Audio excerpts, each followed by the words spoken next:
بسم اللہ الرحمن الرحیم نحمدہ و نصلی و نسلم علی رسولہ الکریم اما بعد فاعوذ باللہ من الشیطان الرجیم بسم اللہ الرحمن الرحیم۔ پہلی ویڈیو کے اندر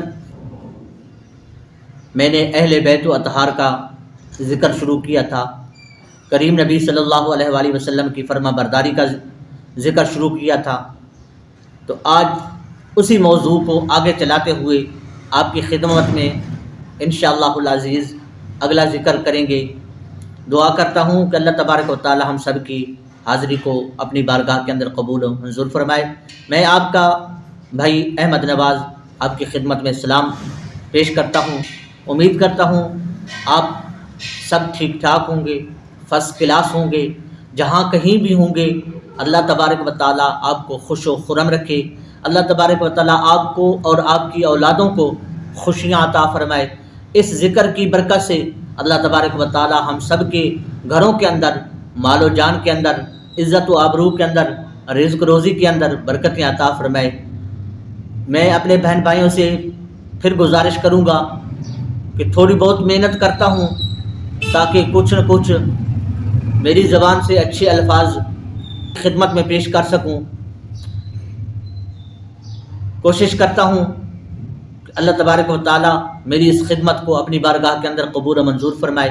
یہ ایک اسلامی چینل ہے، تمام بہن بھائیوں سے گزارش کہ آپ کے تعاون سے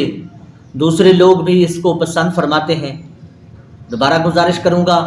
کہ آپ اس کو سبسکرائب بھی کیا کریں، دیکھتے تو ہیں ویڈیو کو پورا دیکھا کریں، سبسکرائب بھی کیا کریں، لائک بھی کیا کریں، اور صدقہ جاریہ سمجھ کر دوسروں تک لازمی شیئر کیا کریں۔ آئیے آج ہم اپنی دوسری نشست کا آغاز کرتے ہیں اللہ تبارک و تعالیٰ کے پیارے حبیب علیہ الصلاۃ والسلام کے ذکر سے۔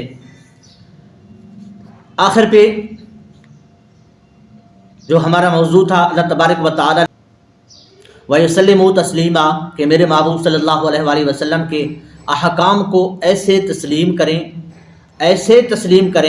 جیسے تسلیم کرنے کا حق ہوتا ہے، یعنی ان کے دماغ میں بھی، ان کے دل میں بھی، اور ان کی سوچیں بھی، ان کے فہم بھی، ان کے ارادے بھی محبوب صلی اللہ علیہ وآلہ وسلم کے حکم کی دہلیز پر سجدہ ریز ہو جائیں۔ اسی طرح جب اللہ رب العزت نے اپنے پیارے حبیب علیہ الصلاۃ والسلام پر درود و سلام پڑھنے کا حکم دیا تو وہاں پھر اسی اسلوب کو اپنایا۔ کیا ارشاد فرمایا؟ ان اللہ و ملائکتہ یصلون علی النبی یا ایھا الذین آمنوا صلوا علیہ وسلموا تسلیما۔ بے شک اللہ رب العزت اور اس کے سب پیارے فرشتے پیارے نبی مکرم صلی اللہ علیہ وآلہ وسلم پر پیارا پیارا درود بھیجتے رہتے ہیں۔ اے پیارے ایمان والو، تم بھی اپنے آقا حضرت محمد مصطفیٰ صلی اللہ علیہ وآلہ وسلم پر درود بھیجا کرو، اور درود کے ساتھ ساتھ خوب سلام بھی بھیجا کرو۔ اللہ تبارک و تعالی نے پیارے حضور نبی کریم حضرت محمد مصطفیٰ صلی اللہ علیہ وآلہ وسلم پر درود و سلام بھیجنے پر اپنا اور اپنے فرشتوں کا عمل بیان فرماتے ہوئے حکم دیا کہ وسلموا تسلیما، اور سلام پڑھا کرو اس طرح جس طرح سلام کا حق ہے، یعنی حق سلام بھی مطلوب ہے اور تکثیر بھی مقصود ہے، یعنی کہ کثرت کے ساتھ سلام پڑھا کرو، بار بار سلام پڑھا کرو، تاکہ اس عمل میں کوئی رکاوٹ بھی نہ آئے اور ختم بھی نہ ہونے پائے۔ یہی اسلوب اللہ تبارک و تعالی یہی اسلوب اللہ تبارک و تعالی نے پیارے نبی حضرت محمد مصطفیٰ صلی اللہ علیہ وآلہ وسلم کی اہل بیت و اطہار کے بارے میں بیان میں اپنایا ہے۔ ارشاد فرمایا، جو پہلی آیت ہم نے پچھلی ویڈیو کے اندر پڑھی تھی، اسی آیت کو پھر موضوع بنا رہے ہیں۔ انما یرید اللہ لیذہب عنکم الرجس اہل البیت ویطہرکم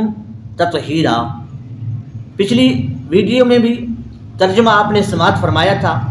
پھر وہی ترجمہ آپ کی خدمت میں دوبارہ پیش کرتا ہوں۔ بس اللہ تبارک و تعالی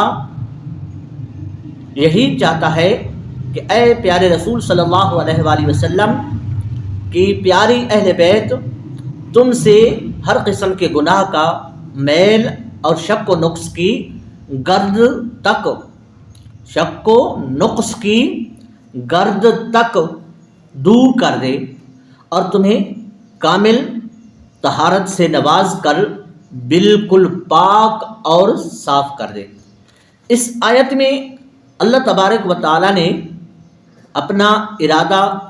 محکم ظاہر فرما دیا۔ اللہ تبارک و تعالی کا ارادہ یہ ہی ہے کہ وہ اپنے پیارے محبوب صلی اللہ علیہ وآلہ وسلم کی پیاری پیاری اہل بیت کو پاک کر دے، طاہر و مطہر کر دے، ایسا پاک کر دے کہ کوئی رجس نہ رہے، ان کی حیات مبارکہ اور سیرت طیبہ میں کوئی میل کچیل نہ رہے۔ اپنا ارادہ ظاہر فرمانے کے بعد فرمایا کہ وَيُطَهِّرَكُمْ تَطْهِيرًا، اور وہ چاہتا ہے کہ ان کو ایسی پاکی دے،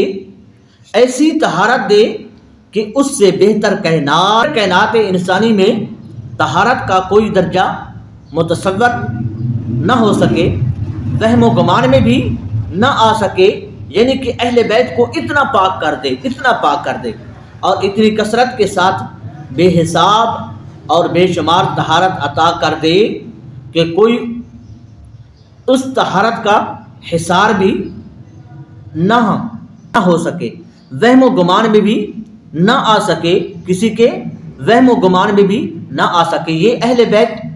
پیارے نبی صلی اللہ علیہ وآلہ وسلم کی اہل بیت کا ذکر ہو رہا ہے، اور اتنی کثرت کے ساتھ بے حساب اور بے شمار طہارت عطا کر دے کہ کوئی اس طہارت کا حصار بھی نہ کر سکے اور نہ ہی اپنے شمار میں لا سکے۔ گویا اللہ تبارک و تعالی نے اطاعت اور درود و سلام کے باب میں جو اسلوب اپنے پیارے حبیب حضرت محمد مصطفیٰ صلی اللہ علیہ وآلہ وسلم کے لیے اپنایا، وہی اسلوب اللہ تبارک و تعالی نے اپنے پیارے حضور صلی اللہ علیہ وآلہ وسلم کی پیاری پیاری اہل بیت و اطہار کے بیان کے باب میں بھی اپنایا۔ مذکورہ آیت اور اس سے ماقبل آیت سورۃ احزاب، جس میں اللہ تبارک و تعالی نے ارشاد